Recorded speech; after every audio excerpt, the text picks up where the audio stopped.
The human traveler was tired, his boots covered in the red dust of the alien world, his stomach empty, and his credits almost gone. He had wandered through 3 towns before he found this place. A quiet settlement at the edge of the desert. The streets were silent. Strange glowing lamps lit the paths, and the houses looked like they were carved from stone and bone. He stopped at a building with a crooked sign. It looked like an inn, and his heart lifted with a little hope. He pushed the heavy door open.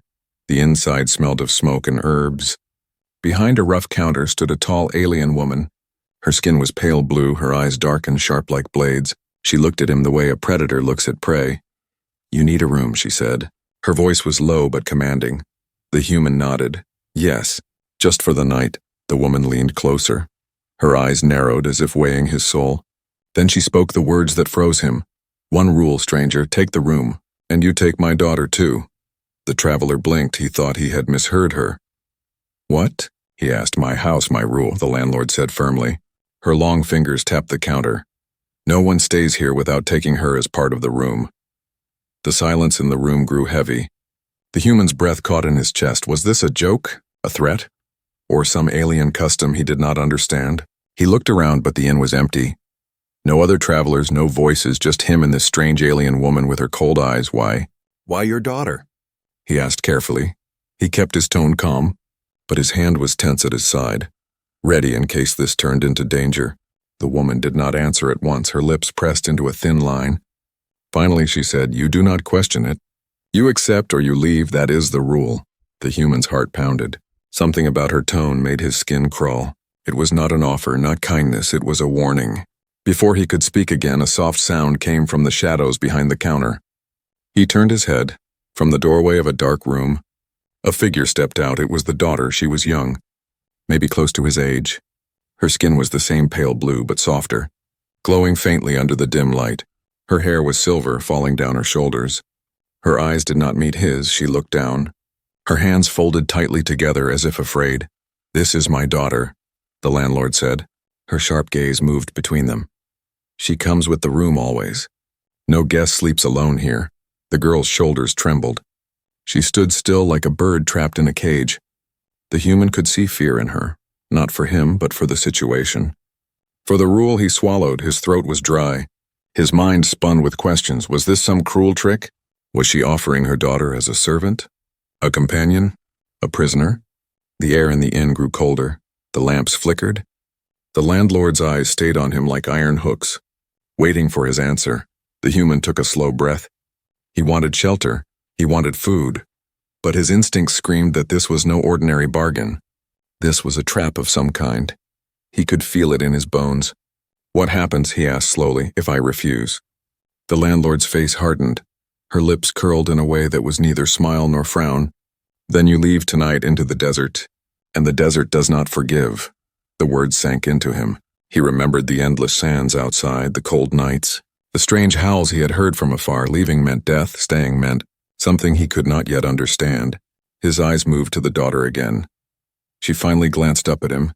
For just a heartbeat their eyes met, and in that look he saw a silent plea. Her lips did not move, but her gaze begged him, "Please, do not leave me like this." The human's chest tightened. He felt the weight of her fear press on him. He knew then this was more than a rule. This was a prison dressed as custom. But he could not show his thoughts, not yet. He nodded slowly to the landlord. "I will stay," he said, his voice steady, though his mind burned with unease. The landlord's sharp eyes studied him. Then she gave a single nod. "Good," she said. "Follow her. She will take you to the room." The daughter turned. Her steps were light but nervous. She led him through a narrow hall. The walls seemed to lean inward as if trying to listen. Shadows stretched along the floor like dark fingers. At the end of the hall, the girl opened a small door. Inside was a simple room, a bed, a table, and a single lamp glowing faintly. She stood at the doorway, her head bowed. "I'm sorry," she whispered, her voice so soft it almost broke. "I don't want this." "But you have no choice." The human froze, his blood ran cold. The rule was not just strange, it was dangerous, and now he was caught in it with no way out. He sat on the edge of the bed, staring at the girl, his mind racing. Who was she really? Why was she bound to this rule? And what price would he pay for choosing to stay? The night outside howled with the desert wind. And inside the little room, silence pressed down like chains. The strange rule had only just begun to reveal its weight. The human sat on the edge of the bed, his hands pressed together, his mind spinning. The air in the little room felt heavy, as if the walls themselves were holding secrets. Outside, the desert wind screamed against the stone. But inside, the silence was worse. He heard soft footsteps, the door opened slowly, and the landlord's daughter stepped inside. She carried a small tray, a cup of steaming liquid, and a piece of flatbread. Her hands shook so much the cup almost spilled. "Food," she whispered. Placing the tray on the table, her voice was fragile, like glass that might break with one wrong touch. The human watched her carefully. He saw the way her eyes avoided his, always looking at the floor, the wall, anywhere but him. She seemed trained to never meet a stranger's gaze. "Thank you," he said softly, but she gave no reply. She turned as if to leave. "Wait," he said, his voice calm but steady. "What's your name?"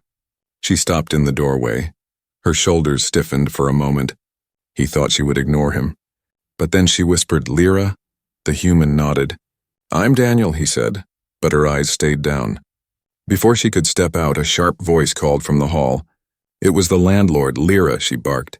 "Stay, he is your guest. You will not leave him alone." Lyra froze. She clenched her fists tight against her sides. The human could see the fear ripple through her body. She turned back slowly and stood near the table, silent, waiting. Daniel felt a cold anger rising inside him. This was no tradition of kindness. This was control. He looked at the girl, no, the prisoner, and he wondered how many travelers had come before him. How many had followed this strange rule? He tried to speak lightly. "Do you always bring food?" Lyra nodded once. "Yes." Her voice was low, almost a whisper. "And you? Stay with every guest?" he asked carefully. Her throat moved as she swallowed, but she did not answer. The silence was her answer. Her mother's rule was real, and she was trapped inside it. The human leaned back on the bed, pretending to relax, but his eyes stayed sharp, studying every detail. He noticed the way Lyra's hands trembled, the way she kept glancing at the door as if someone might be listening. The fear in her was deep old. Minutes passed. The room was filled with the faint sound of desert winds.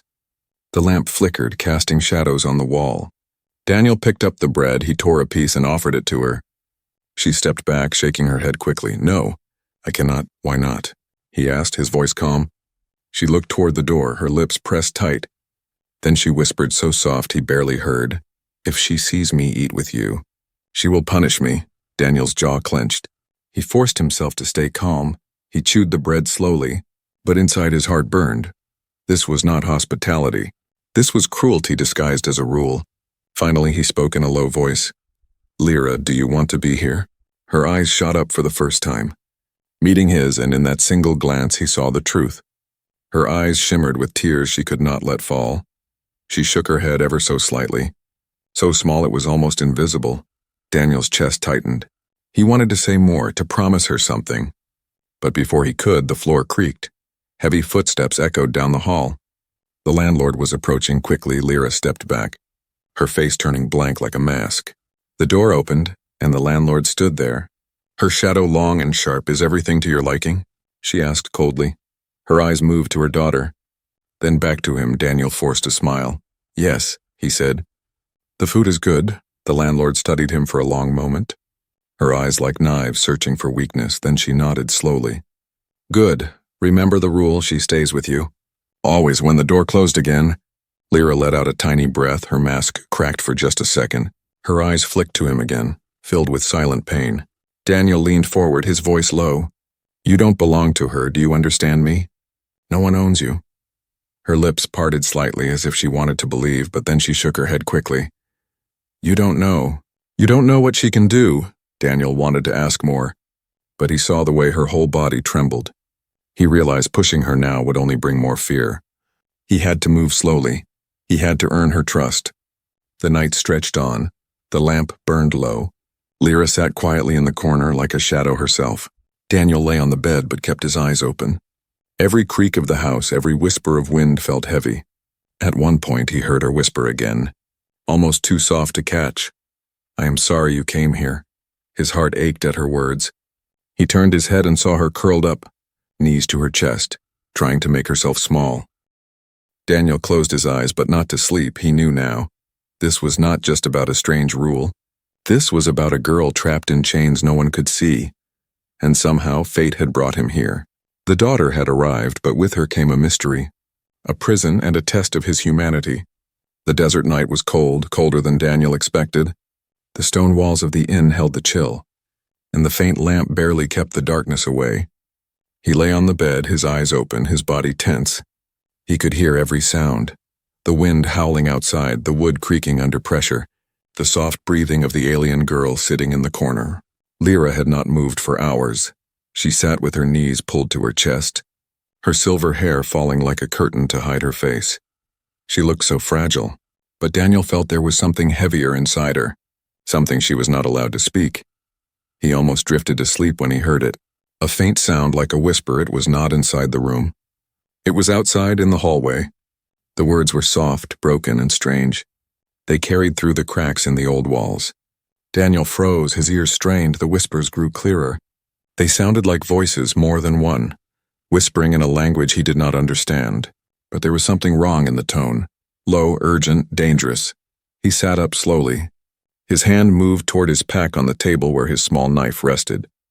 He had carried it through many worlds, never expecting to need it in a place like this. But now his instinct screamed danger. Don't. Lyra's whisper cut through the dark. Her head lifted, her glowing eyes fixed on him. Her voice shook. Don't leave the room. Daniel frowned. What are those voices? He asked, his tone firm but quiet. Lyra hugged her knees tighter. You must stay. If you go out, she will know. She? Daniel whispered, his chest tightened. Your mother? Lyra nodded slowly. Her eyes darted toward the door as if expecting it to burst open any second. She doesn't sleep at night, she talks to them. Them? Daniel pressed. Lyra's face paled. Her lips trembled. Shadows, she whispered. She speaks to the shadows and they answer. Daniel's blood ran cold. He glanced at the door again. The voices outside grew louder for a moment, then faded like smoke. The air in the room felt heavier. What do the shadows want? Daniel asked, but he already felt he knew the answer. Lyra shook her head. I don't know. I only know she made a bargain long ago. That's why I cannot leave. That's why every guest must take me. It is the price. Her words struck him like a blade. Daniel leaned forward. The price? For what? She looked at him with wide, fearful eyes. For power. For life. For this house, her voice broke. And I am part of it. I am part of the bargain. Daniel felt a surge of anger. He clenched his fists. He had seen cruelty before. On other worlds, in wars and in slums, but this was worse. This was a mother chaining her daughter to something dark. Outside, the whispers shifted into laughter. Faint but chilling, the lamp flickered, and for a moment, Daniel thought he saw something move across the wall, like a shadow with no body. Sliding along the surface, Lyra gasped softly. Don't look at them, she begged. Pretend you don't hear. Pretend you don't see. Daniel forced his gaze away, though every instinct screamed to stand, to fight. But he knew she was right. He was not ready, not yet. The whispers went on for a long time, sometimes breaking into strange chants, sometimes fading to silence. Lyra buried her face against her knees. Trembling, Daniel sat alert, his knife hidden in his hand, his jaw clenched tight. Hours passed like years. Finally, the voices faded. The inn grew silent again, but the silence was worse than before. Thick and suffocating, Lyra lifted her head, her eyes wet with tears she had tried to hide. She looked at Daniel. Now you know, she whispered. Now you understand. No one ever leaves this place free, not me. Not you. Daniel shook his head slowly, his voice steady though his heart burned. No, that's not true. I'm leaving. And I'm taking you with me. Lyra's lips parted in shock, then she shook her head violently. You don't understand. If you try, she will kill you. The shadows will kill you. Daniel leaned closer, his voice low but firm. I've faced worse, Lyra. I've fought men and monsters. I won't let her keep you as part of some bargain. Her eyes searched his. Desperate and afraid for the first time, she looked like she wanted to believe him, but her fear was stronger. Her voice broke as she whispered, No one has ever saved me. Daniel felt his chest ache at her words. He reached out, not to touch her, but to let her see the steadiness in his eyes. Then let me be the first, he said. The room fell quiet again, only the desert wind filling the silence. Lyra looked down, her fingers twisting together. Daniel could see her doubt, her fear, but also a tiny spark. A small flame that had never been lit before. She whispered one last warning before closing her eyes. If you mean to fight her, wait for the right moment. The shadows are always watching. Daniel lay back on the bed. His knife still hidden in his hand, his mind raced. He had walked into this inn looking for rest. Instead, he had stepped into a cage of shadows. Rules and bargains, but he was human. And humans did not bow to rules meant to break others. He closed his eyes not to sleep, but to plan. The whispers of the night had given him one truth. This house was cursed, but curses could be broken, and he would be the one to break it. The morning came slowly. A pale light spilled through the small window. Washing the room in weak silver, Daniel sat up on the bed. His eyes heavy, but his mind sharp. He had not slept. He could not forget the whispers. The laughter of shadows and the fear in Lyra's voice. Lyra was still in the corner, her body curled, her face hidden. She looked like she had not slept either. When she finally stirred, her movements were slow, careful, as if she carried invisible chains. Daniel spoke softly. Lyra. His voice was gentle. She lifted her head, her silver hair falling aside. Her eyes were red, her face pale. You didn't sleep, he said. She gave the smallest shake of her head. No one sleeps in this house, she whispered. Her words cut through the morning silence like cold steel. Daniel's chest tightened. He wanted to reach out, but he held himself back. He had to move carefully. He had to earn her trust. The door creaked. The landlord appeared. Her tall figure filled the doorway. Her eyes scanned the room with sharp precision. Breakfast, she said. Her voice was hard. She placed a tray on the table. Strange fruit, bread, and steaming broth. Her eyes lingered on Lyra, then moved to Daniel. Remember the rule, she warned. Then she left, closing the door with a thud. Lyra moved quickly. She took the tray, placed it on the table, and stepped back. Her hands folded together tightly. Daniel noticed how her shoulders stiffened every time her mother entered. Come eat, he said, gently patting the chair. She shook her head. I cannot. Her eyes flicked toward the door. She will know. Daniel leaned forward. Lyra, listen, you're not a prisoner of rules. You are more than that. For the first time, she looked at him directly. Her glowing eyes wide, filled with confusion and something else, hope. No one has ever said that, she whispered, her voice trembled. To her, I am part of the house, like a chair, like a bed. I do not belong to myself. Daniel clenched his fists under the table. Anger burned inside him. But he kept his voice steady. You do, Lyra. You belong to yourself, not to her, not to anyone. Her lips parted slightly, as if she wanted to believe, but fear pulled her back. She whispered, If I believe you, she will take it away. She always takes everything. Daniel leaned closer, lowering his voice. Not this time. Not if I'm here. Lyra's eyes shimmered. She turned her face quickly, hiding the tears that escaped. She pressed her hand against her chest as if trying to calm the storm inside her. The rest of the day passed slowly. Daniel pretended to eat, to rest, to act like an ordinary guest. But he studied everything. The way the landlord moved through the halls, the sound of locks clicking on doors he could not open, the way the walls seemed to hum with something unseen. Lyra stayed near him, silent most of the time. But every now and then their eyes met, and in those small moments a bond grew, fragile but real. She began to whisper answers when he asked small questions. She told him her age, her favorite fruit. The songs she remembered from childhood before the rule consumed her life. Her voice was like a bird learning to sing again, soft but growing stronger at one point. Daniel asked quietly, Lyra, have you ever been outside the house? She froze, her hands tightened around her skirt. Not since I was little, she said, her voice cracked.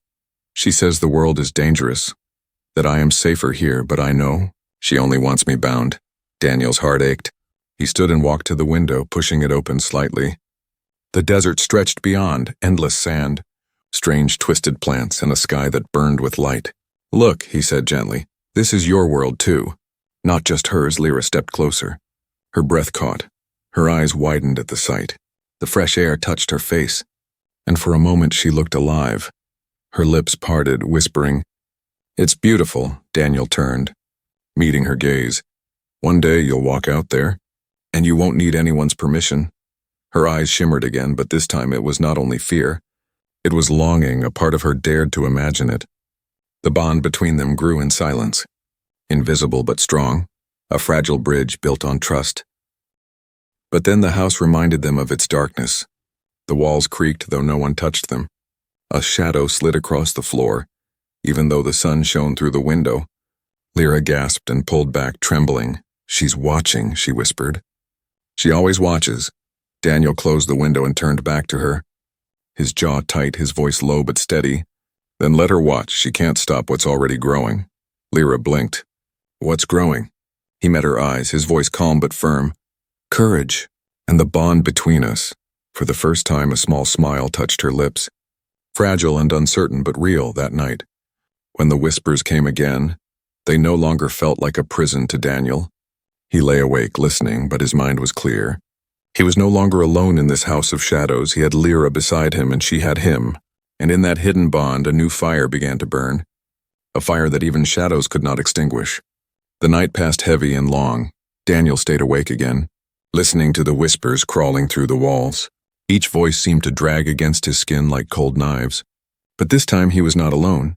Lyra had whispered soft words before closing her eyes, as if sharing her trust gave her strength to rest. When dawn finally touched the desert sky, Daniel knew one thing. He could not remain a silent guest anymore. He needed answers, the shadows, the rule. The landlord. Everything was tied together in a knot of lies, and Lyra was trapped inside it. He waited until the landlord stepped out, carrying a basket toward the marketplace. He had seen her leave at this hour before, her tall figure moving like a predator among the villagers. Only then did Daniel rise from the bed. He turned to Lyra, who had woken with worry in her eyes. "What are you doing?" she whispered, her voice shaking. "I need to know the truth," Daniel said. His tone was calm but firm. "Why does she keep you bound? What is the real price of this rule?" Lyra's face went pale, her hands clutched her skirt tightly. She shook her head. "If you search, she will kill you." Daniel crouched in front of her, meeting her eyes. "She is already killing you, piece by piece, if I don't know the truth. I can't fight it." For a long moment, Lyra hesitated, then with trembling hands, she pointed to a locked door at the end of the hall. "Her room," she whispered. "Do not go there." "The shadows are stronger inside," Daniel nodded. "Then that's where the answers are." He stepped out quietly. The hall silent except for the groan of the wooden floor. The locked door stood tall and dark, carved with strange markings. He pulled his knife from his belt, slipped it between the latch and forced it open. The lock gave way with a soft click. The room smelled of ash and blood. Strange jars lined the shelves, each filled with glowing liquid, floating bones and scraps of parchment. A heavy book lay open on the desk, written in a jagged language that seemed to move when his eyes touched it. Daniel's chest tightened. He turned the pages carefully. His heart froze when he saw drawings, shapes of figures bound to chains, diagrams of rituals, and symbols of shadowy creatures reaching out with long claws. Then he found it, a page that explained the rule. His breath caught as he read the translation scratched in the margin. To bind the house with eternal strength, one must give blood of kin. The daughter becomes the anchor, passed with the home. A guest cannot stay without her presence, for her life feeds the shadows. Daniel's hand shook as he closed the book. The truth was clear. The landlord had sacrificed her own daughter to seal a bargain with creatures of the dark. Lyra was not just a prisoner, she was the very key to the curse. A sound made him spin. Lyra stood at the doorway, her eyes wide with terror. "You shouldn't be here," she whispered. "She will feel it. She will know you touched her book." Daniel grabbed her shoulders gently. "Lyra, listen to me. You are not part of this house. You are not food for shadows. You are her daughter, and she sold you to keep herself powerful." Tears filled Lyra's glowing eyes. Her lips trembled. I always feared it, but I never wanted to believe." Daniel's voice grew hard, steady. "It's the forbidden truth, but now we know, and if I know, I can fight." Suddenly the air turned cold. A low hum rattled through the walls. The lamp flames in the room flickered violently. Lyra gasped. "She's coming back." Daniel pulled her close. "Then it's time we stop hiding." The door slammed shut behind them without a hand touching it. The shadows stretched across the floor like liquid, forming shapes with glowing eyes. Whispers filled the air faster, louder, mocking. Lyra clung to him, trembling. "They know you broke the rule. They will not let you leave now." Daniel raised his knife, his eyes fierce. "Then let them try." The shadows hissed, curling around the room, but none struck. They were waiting, guarding. because they knew their master was returning. From the hall came footsteps, slow and heavy. The landlord's voice called. Sharp and venomous. Stranger, she hissed. You went where you were forbidden. The door burst open. She stood there, her dark eyes burning with rage. Her hands glowed with strange symbols. The same ones carved into the book. Daniel stepped forward. Keeping Lyra behind him, his voice cold. You chained your own daughter to shadows. You made her a prisoner to feed your curse. The landlord's lips curled into a cruel smile. And yet she still lives. She should thank me. Without me, she would be nothing but dust. Lyra's voice cracked as she cried out, No, I was never yours to give. The landlord's smile faded. Her eyes narrowed, fury flashing. The shadows surged forward, their claws reaching. The house shook with power. Daniel gripped his knife tighter. His body tensed. He knew this was no ordinary fight. This was war against something beyond flesh and bone. But he had made his choice. He would not let shadows or cruel laws decide Lyra's fate. The forbidden truth was clear, and now there was no turning back. The landlord's eyes glowed with cruel fire. The shadows coiled around her feet like living snakes. Her tall figure filled the doorway, and her voice thundered through the room. You broke into my chamber, you touched what was forbidden. You think you can break rules older than your own kind? Daniel stood tall, his knife steady in his hand. His voice was calm but sharp. Your rule is nothing but a chain. You sold your daughter to keep your own power. That ends tonight. The shadows hissed, stretching longer, their shapes twisted, claws scraping against the floor. The walls of the house groaned, as if the whole building was alive and angry. Lyra pressed herself behind Daniel. Her hands clutching the back of his shirt, she trembled. But her eyes were wide with something new, hope and fear mixed together. The landlord sneered. You cannot save her. She is bound by blood, she is mine. No, Daniel said firmly. His eyes locked on hers. She belongs to herself. The landlord raised her hand. Strange symbols flared in the air, glowing red. The shadows leapt forward like predators. Daniel swung his knife, the blade flashing. He cut through the first shadow, and it split apart like smoke, but more rushed in. The room became a storm of whispers and claws. Daniel fought hard, his movements sharp and fast. Each strike tore the shadows, but they always reformed, circling him like wolves. Lyra cried out, You cannot kill them, they are tied to the rule. Daniel gritted his teeth, blocking another claw. Then I'll break the rule itself, he growled. The landlord laughed, her voice echoing like thunder. You? A mere human? You will be swallowed like all the others who tried. Daniel's eyes burned with defiance. Then I'll be the first who doesn't.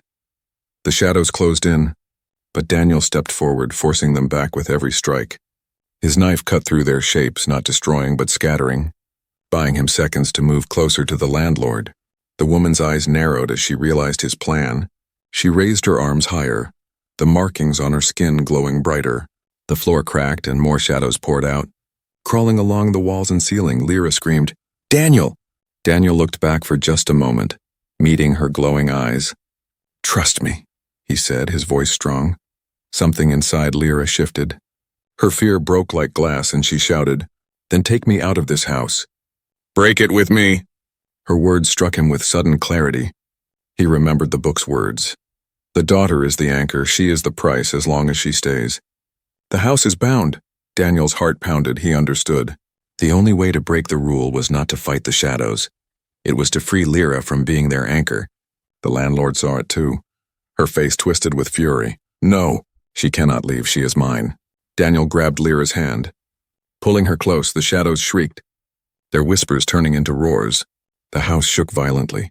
The landlord screamed, raising her hands to strike them down. You will not take her. But Daniel moved faster. He wrapped his arm around Lyra, dragging her toward the door. His knife slashed through the shadows, blocking the way. Each step heavier than the last as the house tried to hold them in. The walls bent inward. The ceiling groaned. The whispers turned into screams. The landlord's voice thundered. If she leaves, the house will fall. You both will be buried. Daniel pushed forward, his breath ragged but his will unshaken. Then let it fall. With one final strike, he kicked open the door. The cold desert wind rushed in, and the light of the morning sun cut across the floor. The shadows recoiled, hissing, shrinking back from the light. Lyra gasped as the sunlight touched her skin. Her glowing eyes widened, and for the first time she looked free. Tears streamed down her face, but her lips whispered, I'm outside. I'm free. The landlord's scream tore through the air. No! She rushed forward, but the moment her body hit the doorway, the house cracked, the roof split, the walls crumbled. The shadows wailed like dying beasts as the curse shattered. Daniel held Lyra tight as the building collapsed behind them. Dust and ash filled the air. The once strong house was nothing but broken stone. The landlord's figure was gone. Swallowed by the ruin, the whispers were silenced. Daniel and Lyra stood on the sand, the desert stretching endless and open before them. She clung to him, her breath shaking, but her body no longer trembling from chains. You broke it, she whispered, her voice filled with wonder. You broke the rule. Daniel sheathed his knife, his chest heaving. He looked down at her and gave a faint smile. No, Lyra. We broke it together. For the first time, she lifted her face to the sun without fear. The bond between them, once hidden, was now forged in fire and courage. But Daniel knew this was not the end. The shadows were gone, the house was gone, but the landlord's dark power might still linger somewhere, waiting. The real fight was yet to come. The desert stretched endless under the burning sun. Daniel and Lyra stood among the ruins. The house that once held her chains lay broken. Stones scattered across the sand. The whispers were gone. But the silence that followed felt heavy. Lyra leaned against Daniel, her breath unsteady. Her silver hair glowed in the sunlight. Her eyes shimmered with freedom and fear. She whispered, It's gone. The shadows are gone, I can feel it. I am no longer tied. Daniel looked at her, his chest rising and falling. Yes, but your mother. She might still be alive. Lyra's face tightened, a shadow crossing her features. She will come back, she always comes back. Her power is not only in the house. Daniel's jaw clenched, his hand rested on the knife at his belt. Then we will be ready, he said firmly. They walked away from the ruins, their boots sinking into the red sand. Lyra stumbled at first, unused to the open world. But Daniel held her steady. Every step away was a step toward life, toward choice, toward freedom. Hours passed, the desert stretched wide. But at its edge, small houses appeared, a village. Daniel guided her there. The people looked at them with curious eyes. Some whispered, pointing at Lyra. She's the landlord's daughter, one voice murmured. She was cursed. She should not be alive, and another said. Lyra shrank back, clutching Daniel's arm. Her fear returned, but Daniel stepped forward, his voice strong. She's free now. The curse is broken. The villagers stared, some with doubt, some with awe. For years they had lived under the shadow of the inn. Afraid to step near, now it was gone. An old villager stepped closer. His wrinkled eyes studied Lyra. If she is free, then the house is no more, he said softly. Perhaps the chains of this land are broken too. Lyra's lips trembled. I don't want to be their fear anymore, she whispered. I just want to live. Daniel placed a hand on her shoulder. Then live, he said. Not as a prisoner, not as a curse, but as yourself. For the first time, a small smile broke across her face. Fragile but real, she lifted her head to the sky. The sun warming her pale skin, she whispered. It feels like the first day I have ever lived, but the peace was short. As night fell, a cold wind swept the village. The lamps flickered, Daniel's instincts sharpened. Lyra froze, her eyes wide. She's here, she whispered. From the edge of the desert, a tall figure appeared, her silhouette sharp against the dark horizon. The landlord, her eyes burning brighter than before. Her voice cut through the night. You think you broke my rule, but blood cannot be unbound. The villagers gasped and stepped back. Fear filled the air, but Daniel stepped forward, placing himself between Lyra and the shadow of her mother. His voice was calm but powerful. Your rule is broken, your house is gone, and your daughter is no longer yours. The landlord's eyes narrowed. Her hands raised, but nothing happened. No shadows crawled, no whispers came. Her power had faded with the house. Lyra stepped out from behind Daniel. Her body shook, but her voice was clear. You no longer own me, I am not your anchor, I am not your price. I am free, the landlord's face twisted with rage, but the truth weighed heavy. Her chains of power were gone. Her daughter had spoken against her, and no shadows answered her call. She screamed, a sound of fury and defeat, and then she turned, vanishing into the desert night. Swallowed by the sands, the villagers watched in silence, then slowly began to bow their heads. Some whispered prayers, others wept, for the curse was truly ended. Daniel turned to Lyra, his eyes soft. It's over, he said. She looked at him, her tears shining. It's only over because of you. He shook his head. No, Lyra, it's because you had the courage to step outside. To speak against her, I just stood beside you. Her lips curved into a smile. Stronger than before, she reached for his hand. Then stand beside me always, she whispered. Daniel squeezed her hand gently. Always, he promised. The villagers slowly welcomed them, offering food, water, and shelter. But Daniel knew their journey was not finished. They had no house, no land, only the road ahead, yet in his heart. He felt something stronger than walls and roofs. He felt purpose. That night, under the open stars, Lyra sat by the fire, her silver hair glowing in the firelight. She looked at Daniel, her eyes steady. For so long, I lived in darkness, chained by her rule. Now I want to see the worlds. I want to live as I choose, Daniel nodded. Then we'll see them together. The fire crackled. The desert wind whispered, but no shadows followed. The rule was broken, the curse was ended, and in its place was something new, hope, courage, and a bond that no darkness could take. It was not just the end of the old rule, it was the beginning of a new story. A story where a human's defiance and an alien girl's courage changed everything. A story of freedom, trust, and a new beginning.